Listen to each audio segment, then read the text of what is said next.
Pourquoi vos objectifs, vos résolutions échouent toujours, vous finissez par les abandonner, même avec les meilleures intentions du monde. Dans cette vidéo, on parle du lien profond entre vos objectifs et votre identité, l'importance de poser une intention forte et les méthodes pour finalement réussir tout ce que vous décidez d'entreprendre. Je suis ravie de vous retrouver aujourd'hui pour parler de ce sujet assez important des objectifs, des résolutions, de la réussite ou non. Et je vais vous partager 5 étapes clés que je mets moi-même en place pour m'assurer le succès dans ce que j'entreprends. Que ce soit entreprendre des grands projets, des grandes actions, tant professionnelles que personnelles, que ce soit des habitudes dans le quotidien, comme les résolutions que vous avez peut-être choisies, faire des morning routines, méditer, marcher 10 000 pas par jour, faire du sport, bref, peu importe ce que vous décidez d'accomplir, petit ou grand, c'est subjectif, à vous d'en juger. Dans tous les cas, voici ces 5 étapes. La question à se poser, c'est comment sont choisies mes résolutions / objectifs. Est-ce que je les ai choisis en fonction des on dit, des il faut que, des je dois, des ce serait bien que, des ah tiens, tout le monde a l'air de faire ça, donc moi aussi je vais le faire? Ou est-ce que ça a été vraiment choisi en fonction de vous, en fonction de la manière dont vous avez envie de vivre cette année, en fonction de la phase de vie dans laquelle vous vous trouvez, en fonction des grands moments potentiels qui vont mener votre année. Parce qu'il y a une différence forcément entre je me donne une résolution, je me donne un objectif parce qu'en fait tout le monde le fait et du coup c'est plus quelque chose que je m'approprie de l'extérieur, ou est-ce que je le choisis en fonction de c'est un réel désir que j'ai qui m'appartient à moi. La différence, c'est que quand vous choisissez un objectif qui en fait appartient à l'extérieur, vous allez beaucoup plus vite l'abandonner puisque toutes les raisons pour lesquelles vous le suivez, c'est parce que ça a l'air de faire comme ça et parce que le regard des autres vous dit que ce serait mieux. Tandis que si c'est un objectif qui vient de vos tripes, bon, ça n'a pas non plus besoin d'être aussi puissant, mais si c'est un objectif qui vous est propre, qui a un réel sens pour vous, ce sera beaucoup plus simple de s'y raccrocher, de agir même quand la motivation n'est pas présente et de conserver votre discipline pour atteindre cet objectif. Bien évidemment, c'est pas grave si vous avez choisi une résolution, un objectif qui appartenait au monde extérieur. Et je suis sûre que vous êtes peut-être même en train de vous dire « Mais en fait, Valentine, j'en sais rien. » Ok, c'est intéressant. Comme je le répète souvent, la première étape de toute façon, c'est de prendre conscience. Donc là, l'idée, c'est juste d'être en posture observateur, observatrice. Tiens, ouais, en fait, je me suis noté cet objectif. Le but, c'est pas de tout remettre en question, c'est juste de venir questionner de où ça part. Et c'est quoi le sens profond pour moi derrière. Quand je dis sens profond, ça peut être un grand mot, mais c'est le sens qui m'appartient vraiment et qui, quand je l'évoque, oui, c'est ça, ok? Donc, prenez le temps de ressentir ça. Votre objectif, pour l'atteindre, il va vous demander d'agir d'une certaine manière. Agir d'une manière que vous n'avez peut-être encore jamais expérimentée. Donc c'est-à-dire que votre identité, la version de vous actuelle, n'a pas encore vécu ça. Et donc pour pouvoir le vivre, cette identité actuelle va devoir évoluer. Votre identité, elle se crée comment? Elle se crée dans la répétition des petites actions que vous faites au quotidien. Donc dans vos comportements. Comment est-ce que je dois me comporter? J'y réponds à cette question en me disant mon objectif cette année, c'est de m'épanouir dans ma vie professionnelle. Comment est-ce que je dois me comporter pour atteindre cet objectif? Ça peut être des choses comme je dois être déterminée, je dois avoir du courage, etc. Mais ça demande aussi de se dire ok, mais avec quelle intention est-ce que j'ai envie de réaliser cet objectif? De quelle manière est-ce que j'ai envie de le vivre? Parce qu'il est important de se souvenir que l'objectif, la résolution, c'est pas juste ce qu'on a écrit sur le papier, c'est tout le chemin qu'on va mener pour l'atteindre. Donc, avec quelle intention est-ce que j'ai envie de vivre ce parcours-là jusqu'à l'atteinte de mes objectifs?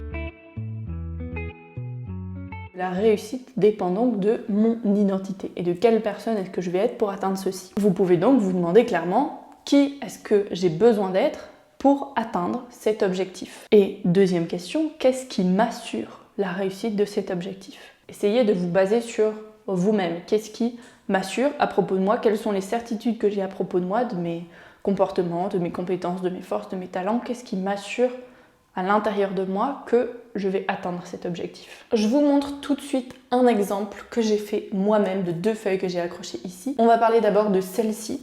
Donc pour répondre à la question qui est-ce que j'ai besoin d'aide pour atteindre mon objectif, moi je suis partie de ce que j'ai besoin pour cette année qui est surtout pour moi une année de construction et en même temps d'expansion de ma propre activité, de mon propre business, sans plus de prestataires, etc. Et donc ce que je me suis fait, je vous le montre tout de suite, c'est une petite feuille comme ceci, avec les différentes casquettes que j'ai besoin de porter. Par exemple, la Big Boss qui va être celle qui gère, celle qui fait de la stratégie, qui fait de la prospection, la Coach Boss, celle qui coach tout simplement, qui transmet, la Creative Boss qui gère les réseaux sociaux, la création de contenu, tout ce qu'elle a envie de transmettre, la Healthy Boss, parce que oui, c'est aussi important de cultiver ma santé, mon bien-être, voilà, d'être en conditions saines, ce sont mes ressources intérieures, et la Social Boss, parce que c'est aussi important d'entretenir mes relations. Et pour noter tout ça, je me suis vraiment basée sur de quoi est-ce que j'ai besoin dans mon quotidien. Qu'est-ce qui fait que je me sens bien, que je me sens épanouie, que je me sens satisfait de mes journées.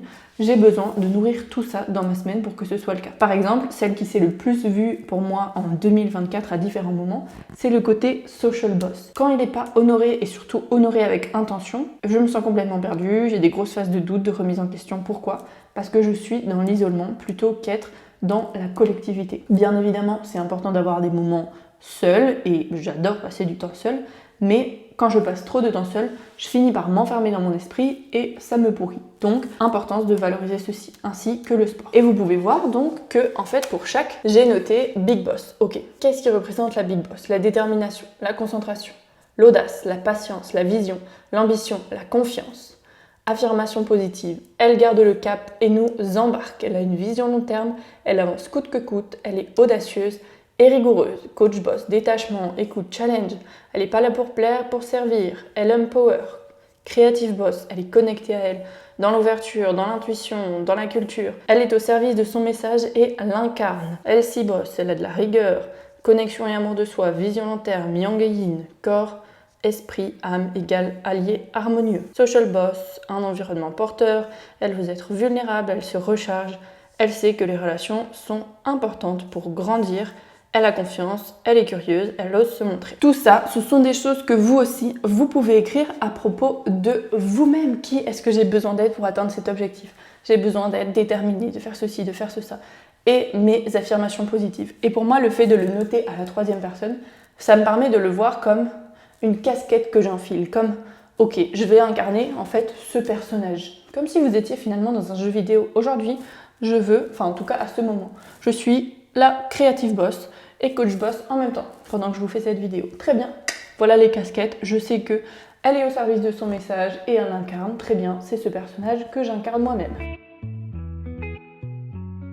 Parce que bien évidemment, il va y avoir des inconnus, il va y avoir des périodes qui vont être un peu plus compliquées, des périodes où la motivation ne sera pas présente, où il y aura plein de facteurs extérieurs, mais aussi intérieurs en fonction de votre énergie, de votre mood, de vos doutes, etc. Tous ces facteurs qui vont venir influencer la réalisation de votre objectif. Donc l'idée, c'est de venir vous soutenir tout au long du chemin. Comment ? En cultivant surtout des croyances porteuses à propos de vous-même. Puisque comme ça, ces croyances porteuses vont pouvoir émerger, vous allez pouvoir vous en servir, vous les dire dans les moments où vous êtes un peu plus dans le creux, où c'est un peu plus difficile d'avancer et de continuer à avancer dans l'atteinte de cet objectif. Une vidéo complémentaire à ça, c'est celle sur les 3 croyances invisibles. Je vous mets le lien juste autour et dans la description, vous pouvez aller l'écouter en complément de cette vidéo. Ça vous aidera encore plus à vous assurer de votre réussite, de l'atteinte de vos souhaits, de vos désirs, de vos objectifs et donc de votre accomplissement. Ma 2e feuille, c'est pour cet exemple maintenant, se soutenir tout au long du chemin, cultiver des croyances porteuses. Je me suis fait une feuille comme ceci, avec les croyances qui me servent le plus dans les moments où je doute. J'ai justement écrit ça dans un moment aussi où j'avais du doute et où je voulais me rappeler qu'en fait, je suis assez aimée, capable, soutenue. Le doute est ma précieuse capacité à questionner la vérité. J'expérimente la vie avec force et conviction. Je déconstruis et en fait, je suis partie des choses que j'ai tendance à me reprocher en me disant « je déconstruis tout ». Oui, pourquoi ? Pour mieux construire et surtout pour éveiller à d'autres chemins plus sains. Je suis une source d'amour et d'ambition. Tout ce dont j'ai besoin, c'est de regarder par la fenêtre, ouvrir mon cœur, me faire confiance. En partant du principe que je m'aime pleinement, comment je choisis de m'accompagner dans cet instant? Je suis peut-être instable, pas confiante, perdue, maladroite, extraterrestre. Et alors, amenons de la légèreté. Finalement, bon, on arrête d'attendre et de se regarder le melon. De qui est-ce qu'on cherche l'approbation? Personne, sort. Le monde t'attend. La vie ne tient qu'à ton fil d'équilibriste. Ça, c'est quelque chose qui me parle directement, donc je l'ai noté. Joue, amuse-toi, profite, construis un monde qui te ressemble.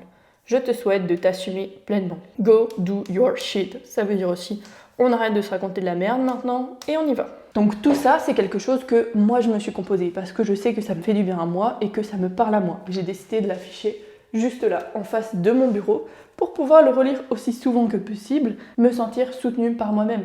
Et même si ces phrases-là ne me parlent pas dans un moment de doute, je peux au moins me dire « je sais que je suis là pour moi » parce que j'ai déjà pris la peine de m'écrire ça. Ça veut déjà dire que je m'accorde assez d'importance, assez d'amour pour avoir pris du temps pour noter ça et que je veux de mon bien. Donc, je me soutiens. Last but not least, l'étape qu'on pourrait placer en premier, de vous engager pleinement. Parce que c'est assez simple finalement de se détacher à tout moment d'un objectif qu'on est en train d'atteindre. C'est assez simple, ça ne veut pas dire que c'est facile parce que ça va demander du courage, ça va demander aussi d'assumer, d'arrêter, etc. Mais l'idée pour avancer et surtout maintenant que on sait pourquoi profondément est-ce qu'on veut atteindre cet objectif, qui est-ce qu'on a besoin d'être pour atteindre cet objectif, quelles sont les ressources qu'on possède déjà pour l'atteindre, j'ai besoin de m'engager pleinement à l'atteindre. Parce que c'est cet engagement qui va faire en sorte que tous les éléments précédents dont on a parlé se lient. C'est comme si c'était votre casserole dans laquelle vous avez mis tous vos ingrédients. Tant qu'il n'y a pas la casserole, vous ne savez pas faire de recette, même si vous avez tous les ingrédients. Et l'engagement, c'est votre casserole. Je ne pensais pas que je dirais ça dans cette vidéo, mais l'engagement est votre casserole. Vous la tenez à deux mains, vous y mettez tous vos ingrédients de votre succès, mais c'est important de vous engager. Et de vous engager, me dire ok, je m'atteins cet objectif, on peut avoir parfois un pic de motivation, un pic émotionnel au démarrage, mais l'engagement, comme dans un couple, comme dans une relation, ça se nourrit chaque jour. C'est aujourd'hui. Comment est-ce que je m'engage dans ma journée? À cet instant, à cette action, à cette étape du parcours, comment est-ce que je m'engage là-dedans? Et surtout, en prenant en compte que c'est la répétition qui va avoir de l'importance. Comme je l'ai dit, c'est chaque jour, c'est chaque période d'entraînement, chaque période dédiée à l'atteinte de mon objectif. C'est la répétition qui va faire que mes comportements évoluent, mon identité évolue, mes croyances évoluent, et donc moi j'évolue jusqu'à l'atteinte de mon objectif. Et cet engagement, bien sûr, il est important à prendre avec soi-même, mais il peut aussi être renforcé en étant dans un groupe, en étant entouré de personnes, soit qui ont un objectif similaire à vous, comme par exemple dans un club de sport, comme par exemple dans un club de couture, j'en sais rien, un groupe d'entrepreneurs, ou des personnes simplement qui ont plusieurs objectifs et qui veulent se motiver ensemble à les atteindre sans que ce soit forcément les mêmes. Vous pourriez très bien même faire ça avec votre groupe d'amis, votre famille, vos proches, dire ok tiens on fait un groupe tous ensemble dédié à la réalisation de nos objectifs. Toutes les semaines on se fait un petit point, tiens où j'en suis, tiens quelle difficulté, est-ce que toi tu peux m'aider? Et c'est très porteur. Et vous pouvez aussi vous faire accompagner de manière individuelle pour atteindre cet objectif. Et là je pense par exemple au coaching qui est vraiment hyper puissant pour le passage à l'action puisqu'il vient vous aider en fait à faire tout ce travail réellement en face à face et de manière personnalisée. Et ce qui tombe bien, c'est que je suis coach. Je n'avais pas écrit tout ça, mais ça tombe vraiment bien. Je suis coach et mon but, c'est de vous accompagner à l'épanouissement à travers la réalisation de vous, de vos projets, de vos objectifs, en venant renforcer votre connaissance de vous-même, votre amour-propre pour vous permettre de vous déployer pleinement, de vous révéler et de vivre la vie que vous désirez. Donc, si ça te parle, je t'invite à cliquer sur le premier lien dans la description qui te permettra de réserver un appel avec moi totalement gratuit de 30 à 45 minutes offertes ensemble pour venir déjà parler de ta problématique, de ce qui te coince aujourd'hui, de ce que tu as envie d'accomplir et puis qu'on puisse voir ensemble de quelle manière éventuellement on pourrait travailler ensemble. Voilà pour ces 5 étapes. Je vous fais un petit résumé. L'étape 1, c'est de venir comprendre comment sont choisies nos résolutions, nos objectifs par rapport à l'extérieur ou par rapport à nous-mêmes et donc d'en dégager le sens profond. Qu'est-ce qui fait que j'ai envie d'atteindre cet objectif? L'étape 2, c'est de comprendre le lien entre mon identité mes comportements et donc de poser aussi mes intentions. L'étape 3, d'incarner encore plus le fait que la réussite dépend de mon identité et donc qui est-ce que j'ai besoin d'être pour accomplir ça. L'étape 4, c'est de se soutenir tout au long du chemin, d'entretenir des croyances porteuses, d'y croire. Et l'étape 5 est de s'engager pleinement, que ce soit avec soi d'abord et aussi potentiellement en groupe ou grâce à un suivi personnalisé. C'est donc à vous de jouer, vous avez tout ça dans les mains. Abonnez-vous, likez, partagez, commentez cette vidéo si ça vous a servi.